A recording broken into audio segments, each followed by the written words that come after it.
Welcome to Ask Faleskini podcast with a guest. I'm proud to present Simon Popple from Lewes, England, United Kingdom. Simon is educating those over 50s about investing in gold. Simon, please tell us more about yourself. What's your story? Well, basically, investing in gold has been very kind to me, and I want it to be kind to other people. It's an unusual asset class. It's been around for thousands of years, but for many people, it's a new opportunity. They've looked at probably bonds and property and equities in the past, but they've never looked at gold, and I think they should. I think now is the time more than ever to be looking at gold, and I think there's a massive misconception about investing in gold. People are like, well, I don't want to have gold bars lying around the house. And to be honest, neither do I, and neither do I. I don't. And so what the book and the gold package I put together tries to do is to kind of explain all the options you've got. And there's a lot.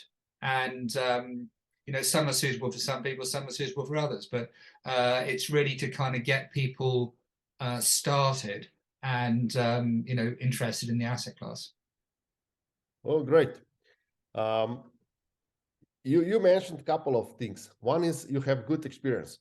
I really like to talk about bad experience because they teach us the most.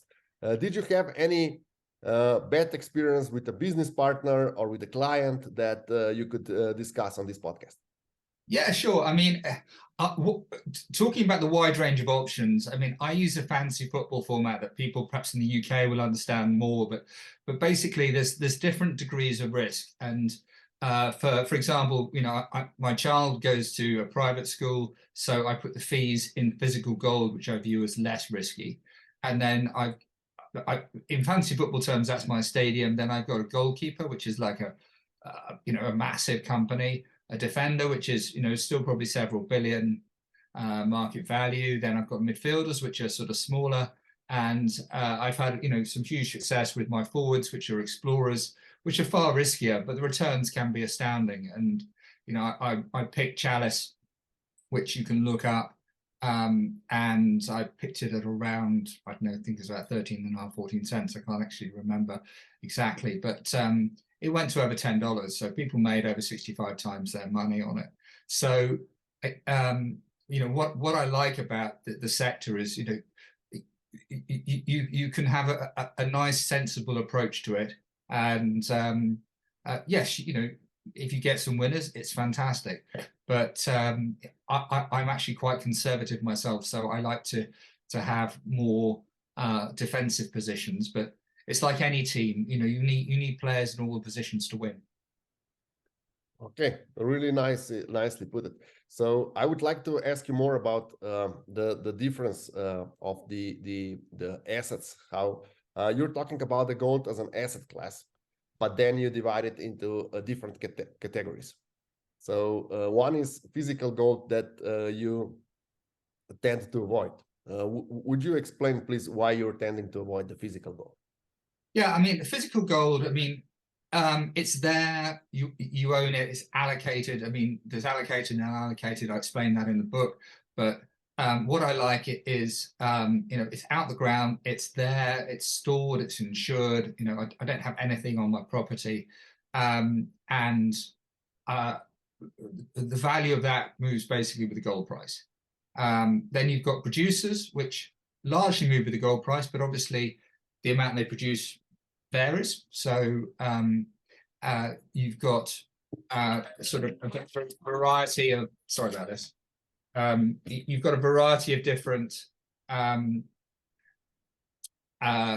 sort of assets, and if there's any problems with production or the gold price goes down or production goes up and the gold price goes down, there's more variables in terms of the price.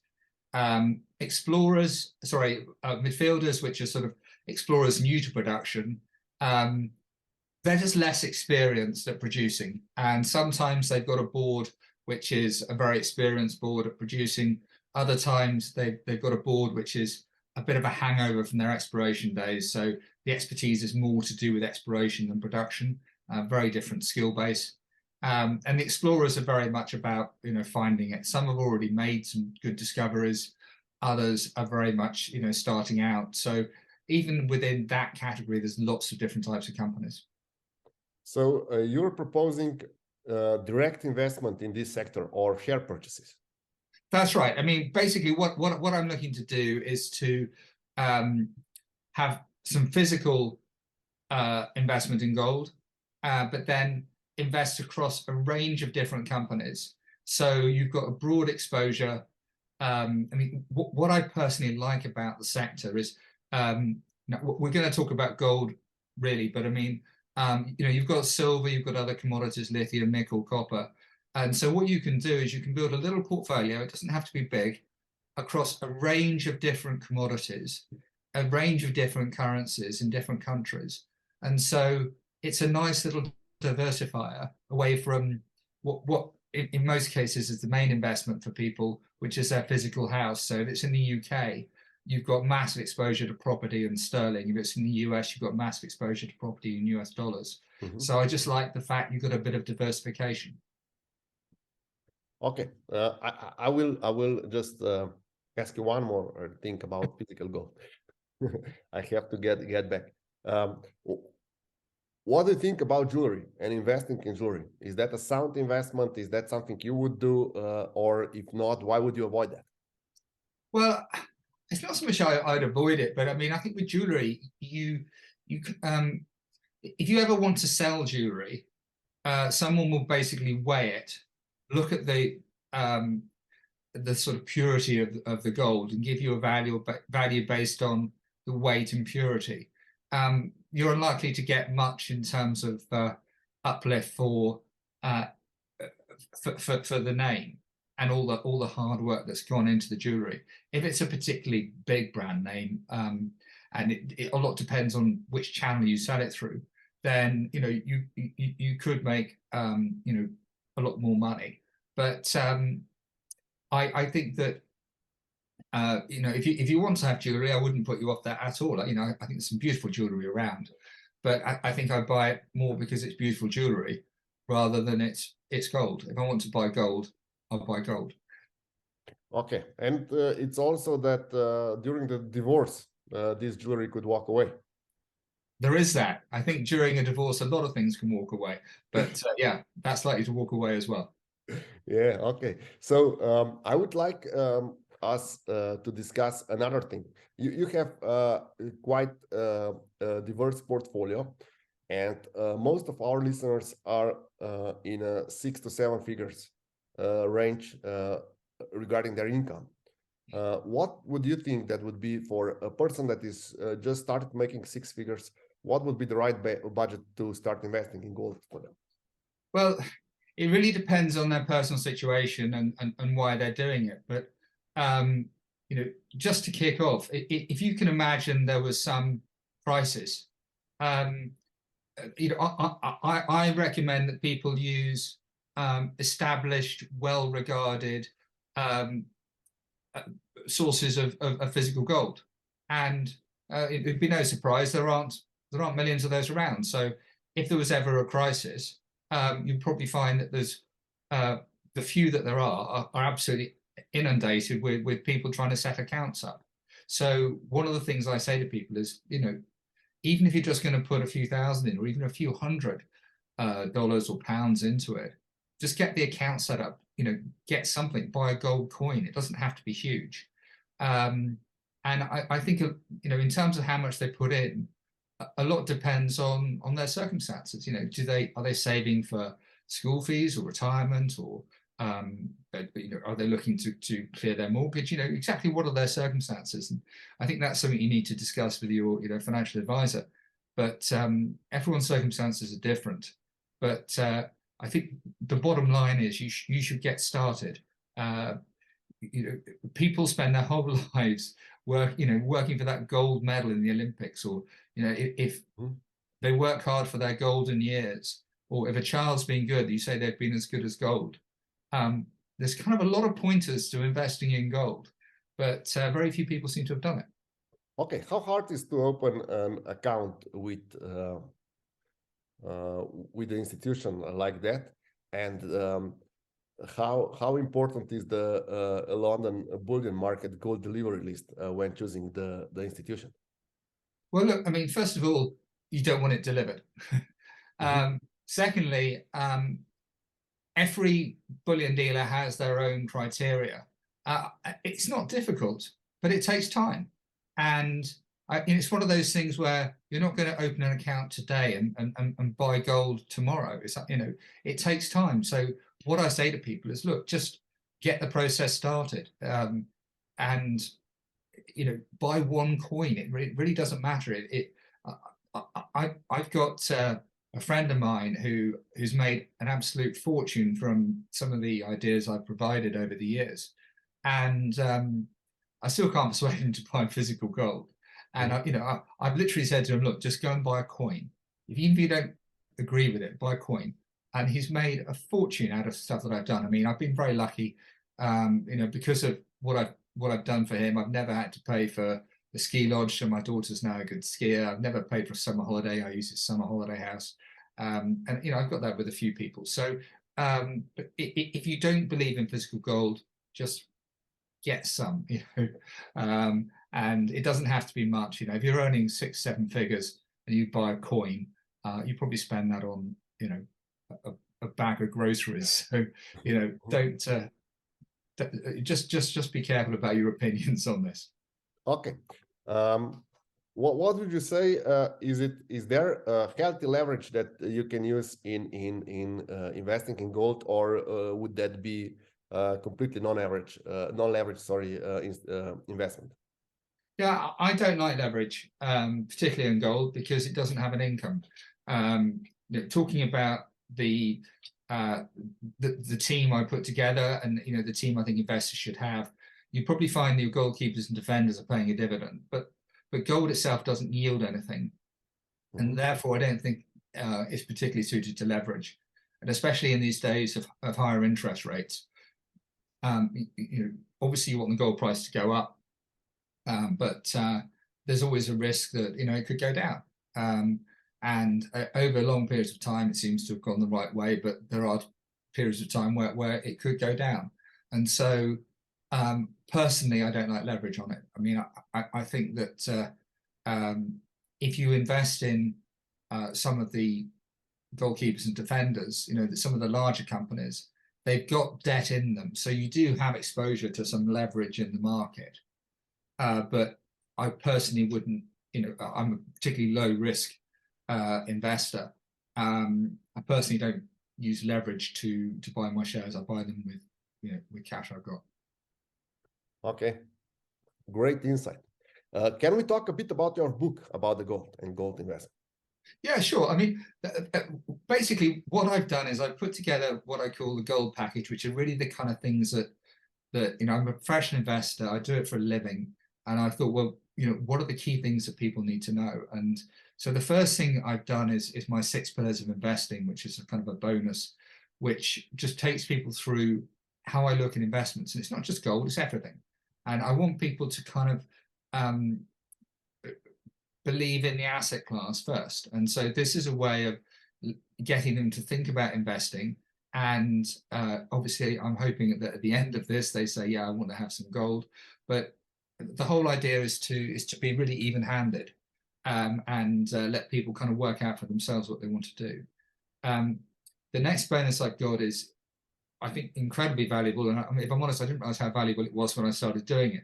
And what this is really what the funds are investing in. If you can imagine these asset managers, they're professional investors, they do it for a living as well, like I do. And but what I've got is I've got lots of different funds, what their main investments are, and then the last link is a link to lots and lots of different funds across the world, and what their investments are, their main investments are. And so it's a really useful thing for people to look at, and sort of work out what they want to do. And the book itself, I mean, that really starts people off on the journey of investing in gold. It tells them what the options are. It gives examples of how gold's performed in some market corrections and things like that. And the whole idea of by buying the gold package, you have got enough to start your journey. I've then got another product, which is a gold program, which is really where I try to hold people's hand. Some people want the hand holding, others don't. But the idea is that you start investing in the sector. Okay. Two questions. Are you on a supervising or at least consulting board of any of the funds that are investing in gold? No, I've got complete independence, so I don't recommend any particular type of investment. I'm used a lot for talking at conferences, and I do a lot of podcasts and things like that where people want to get my opinion on gold and things like that. But I think independence is really important, and I think that what I'm trying to do is give people the information on which to base their own decisions. And fortunately, I think a lot of it is common sense. But within the book, I've got what I call the bridge system, which is an acronym for balance sheet, resources, infrastructure, diversification, grade, and exploration potential. So what I'm trying to do is I'm trying to teach people some of the key criteria that I look at, but it's up to them to make their decision. But if they apply this criteria, chances are they'll come up with the same kind of companies that I come up with. Oh, okay. So it's not that you're selling signals or something like that. It's more that you teach people how to fish, not give them the fish. Exactly. I mean, I don't control the gold price. A bit like people don't control the property price or whatever the price is. What I'm trying to do is teach people how to have exposure to the market, how to invest in the market, and in your analogy, give people the fishing rod and tell them that's the lake I would suggest you have a look at, the rest of it really is up to them. Okay, I would like to discuss some speculations and popular internet rumors and stuff regarding gold, so that we shed some light on these topics. There is a whole movement in US of people that claim that they should go back to gold standard, and that that the gold should be money. What's your take on that? I don't really think that makes a huge amount of sense, if I'm honest. But what I like about gold is you can't print gold. It's physical, it's real. And I think that over time, we'll have a currency system globally where not just gold, but a lot of resources, etc., are kind of important to that currency. But I don't think the gold standard per se makes a huge amount of sense. I'm sure there's a way in which people can sort of get exposure to gold and to other commodities. And I think that's a really important message here. I'm not saying put all your money in gold or put all your money in property or equities or bonds. I don't think that's sensible investing. I think you want to have some money exposed to commodities. And I think it's very unlikely we ever go back to a gold standard or anything like that. But let's say we do. If we do, you want to have some gold. Okay, so it would be beneficial. You mentioned that there's a limited amount of gold. Until basically late 80s and early 90s, gold and diamonds were considered a similar asset class. And something that happened with diamonds is that now they can be artificially made. If we speculate, do you think that gold could ever be made artificially? The answer is no. I mean, a lot of people have tried and failed. And I think that what I particularly like about gold is it's actually a global asset class. And I can't think of another asset. You talk about diamonds. If you cut a diamond in half, you decimate its value. You don't do that with gold. You could have a gold bar and chop it into however many pieces. It's still worth the same amount. The whole thing still weighs as much, as long as you're careful how you chop it. But I mean, I think that that's another thing I love about gold is I can take a gold bar to any country in the world, say, right, that's a gold bar. They can test it, make sure it is gold, and I'll get good value for it. There's demand across the world for it. I don't know an asset class that's the same. Okay, another speculation. So this is just a speculation, so that you know. But you're an expert, so I would like to have your take on it. And there's another speculation. In the UK, we believe that our Bank of England has one of the biggest storage of gold, and in US, people believe that Fort Knox is the biggest storage of gold. Would you say that there's any private collection that would be bigger than Fort Knox and the Bank of England's storage of gold? No, I don't think there is. I mean, I think that there are some very wealthy people who store gold privately, and that's very much their own, sort of personal situation. I think that if you ever store gold, you're unlikely to go and tell the world you're storing gold. But I think it's a really important asset class, and I'm amazed at how few people have got exposure to it. And yes, there's a lot of gold stored in the US and UK and across the world. But what I particularly find interesting is the Chinese and Russians have recently, well, not recently, over the last few years, significantly increased their gold reserves. And so I think the world is moving towards more gold than less gold. Would you speculate that Chinese amassing a lot of gold and Russians amassing a lot of gold is something that increases their stability or improves their economy? Very difficult question. I mean, I think that when you've got a currency, if it's backed by something, then it's intuitively more valuable than a currency that's not backed by something. But it's very difficult to say, what the rationale behind anything. But personally speaking, I like the idea of having exposure to something that is backed by something else, and that's one of the reasons I like gold, because it's real money. It's not like a piece of paper saying I promise to pay the bearer whatever it is. It's actually real money, and I think in these interesting times, having at least some exposure to some real money, it's no bad thing. Okay. As an theoretic in economics, I will ask this question. It's a pure provocation, so don't get offended. You have a family, you have a bar of gold, and you need to feed the family. They are starving or didn't eat anything for last week.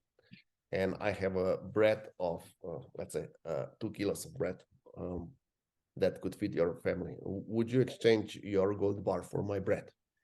Yes, I don't want to die. But can I just say, in the first instance, yes, I don't think you should have a gold bar. I think you should have probably silver coins, because one of the things I touch on in the book is there's different types of investments for different situations, and what you've actually just said is it's a great example. But if we ever have a situation where let's say fiat currencies have lost their value, then there's no point having a gold bar that's worth 20, 30,000 pounds, dollars.